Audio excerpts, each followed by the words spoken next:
సందర్భంలో వరంగల్కి శాంక్షన్ అయిందని చెప్పి కడియం శ్రీహరి గారు అప్పుడు ఇంట్రెస్ట్ పెట్టారు. ఆ భూసేకరణ గురించి కూడా రాంపూర్ పక్కకు ఆలోచన చేసినాం. తర్వాత జితేందర్ రెడ్డి గారు ఎంపీ గారు, మహబూబ్ నగర్ ఎంపీ గారు, వారు పట్టుబట్టి కేసీఆర్ గారితో ఇంకొక లేఖ రాపించుకున్నారు మహబూబ్ నగర్ కోసం. అరే మొదటిదే వస్తలేదు, ఇది రెండోది వస్తుందా అని ఆయన కూడా కేసీఆర్ గారు అన్నప్పుడు కూడా సంతకం పెట్టి రెండోది కూడా రాసినాం. జితేందర్ గారు పట్టుబట్టిరు, మేము కలిసి తిరిగినాం. తర్వాత అరుణ్ జైట్లీ గారు రక్షణ శాఖ మంత్రి అయినారు. వారు అనారోగ్యంగా ఉండే, వారి దగ్గరికి పదుల సంఖ్యలో సార్లు తిరిగినాం.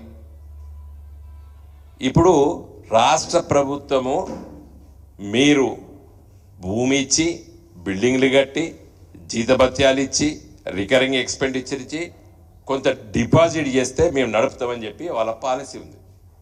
ఇంకొకటి ఏం చెప్పినారు, ఎవరైనా ప్రైవేట్ సెక్టార్లో కూడా రాష్ట్ర ప్రభుత్వం అవసరం లేదు. ఇప్పుడు సైనిక్ స్కూళ్ళకి ఎవరైనా ప్రైవేట్ సెక్టార్ కూడా ముందుకొచ్చి ఇంతకుముందు చెప్పిన విషయాలన్నీ జరిపితే మేము నడుపుతామని చెప్పి కూడా ఎలా రక్షణ శాఖ, డిఫెన్స్ మినిస్ట్రీ చెప్తున్నది.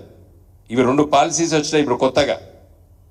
మా మీద నిందలేందంటే రేవంత్ రెడ్డి గారు, నువ్వు పోయినావు, కలిసినా, సైనిక్ స్కూల్ కోసం అడిగినామో, కొంచెం నీకేమైనా ఉదరభావం ఉంటే పోయిన ప్రభుత్వం కూడా కష్టపడ్డది, అది అక్కడ ఆగింది, దాన్ని కూడా కొనసాగిస్తున్నది చెప్పు. పూరా చెప్పకున్నా, ఇష్టం లేకున్నా నేను అడిగొచ్చానని చెప్పాలి. కానీ కేసీఆర్ 10 ఏళ్ల కంచెలు అడగలేదు, నేను అడిగినాను ఎట్లా చెప్తావా రేవంత్ రెడ్డి గారు? అంటే అబద్ధాలు చెప్పి చెప్పి చెప్పి చెప్పి ప్రజల్ని మభ్య పెడదాం అనుకుంటున్నారా మీరు? ఉద్యోగాలు ఇయ్యలేదు, ఉద్యోగాలు ఇయ్యలేదు, ఉద్యోగాలు ఇయ్యలేదు అని చెప్పి నిరుద్యోగ యువకుల్ని రెచ్చగొట్టిర్రు, ఓట్లేదు దండుకున్నారు మీరు. మొన్న ఆ ప్రొఫెసర్ కోదండరామ్ గారు 1,60,000 ఉద్యోగాలు ఇచ్చి ఉద్యోగాలు పనిచేస్తున్నారు. ఇప్పుడు ఒక 30,000 ఉద్యోగాలు రిక్రూట్మెంట్ అయిన తర్వాత మొన్న మీరు ఎల్బీ స్టేడియంలో సర్టిఫికేట్లు ఇచ్చిర్రు. 2,20,000 ఉద్యోగాల కోసము నోటిఫికేషన్లు ఇచ్చినాము. అవన్నీ మేము చెప్పుకోక మా తప్పేంది. కానీ నువ్వు ఇవ్వలేదని చెప్పి గోబల్స్ ప్రచారం చేస్తే ఈ కంచెలు ఊరుకునేది లేదు. ప్రతి ఇష్యూ మీద మేము మాట్లాడతాం. ఇలా మీరు మాట్లాడేది పచ్చి తప్పు.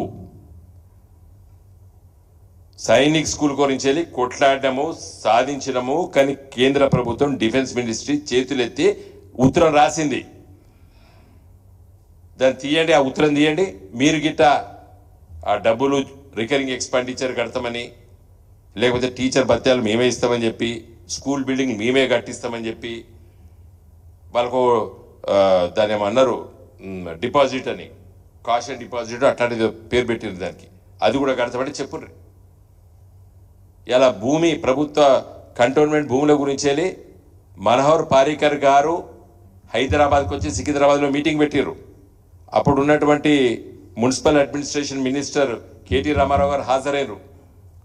ఒక ఐఏఎస్ ఆఫీసర్ జేఆర్కే రావు గారు, మన తెలుగు బిడ్డ, వారు Bihar cadre, defence minister additional secretary ఉండే. 10ల సంఖ్యలో వారి దగ్గరికి వెళ్ళినాం మేము.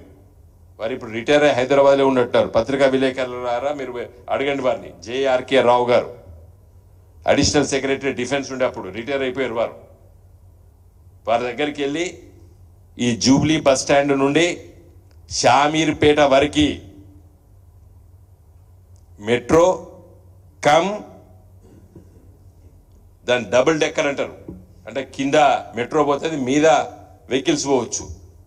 దానికోసం మేము ప్రయత్నం చేస్తాం. మీరు అధికారంలోకి వచ్చిన 20 రోజులకి ఆ లెటర్ వస్తుంది, మీరే చేసినట్టు చెప్పి ప్రచారం చేసుకున్నారు. ఆ పొన్నం ప్రభాకర్ స్టేట్మెంట్ ఇచ్చాడు, నేనే తీసుకొచ్చా అని. అడగండి జేఆర్కే రావు గారిని అడగండి. దాని మీద ఎన్ని మీటింగ్లు పెట్టాం, మినిట్స్ కూడా ఉంటాయి. డిఫెన్స్ మినిస్ట్రీలో ఎంపీలు పోయి డెలిగేషన్ పోతే మినిట్స్ ఉంటాయి. అఫీషియల్ మీటింగ్స్ పెట్టినాం. కంటోన్మెంట్ భూములు డిఫెన్స్ వాళ్ళు మనకిచ్చుడు, మనం వాళ్ళకి ఇవ్వడం, దానిపైన ఉత్తరాలు, ప్రత్యుత్తరాలు, రిప్లైసు ఇవన్నీ జరిగినాయి. Government is a men may come and men may go but I go on for ever అని చెప్పి బ్రూక్ అనేటువంటి ఒక పోయం ఉండేది. నేను చిన్నప్పుడు స్కూల్లో చదువుకున్నా. మనుషులు వస్తారు మనుషులు పోతారు కానీ నేను నిత్యం ఉంటాను ప్రవహిస్తా అని చెప్తుంది. బ్రూక్ అంటే చిన్న పాయ నదిలో దాని it's a continuing process. Men may come and men may go but I go on for ever. Government అది.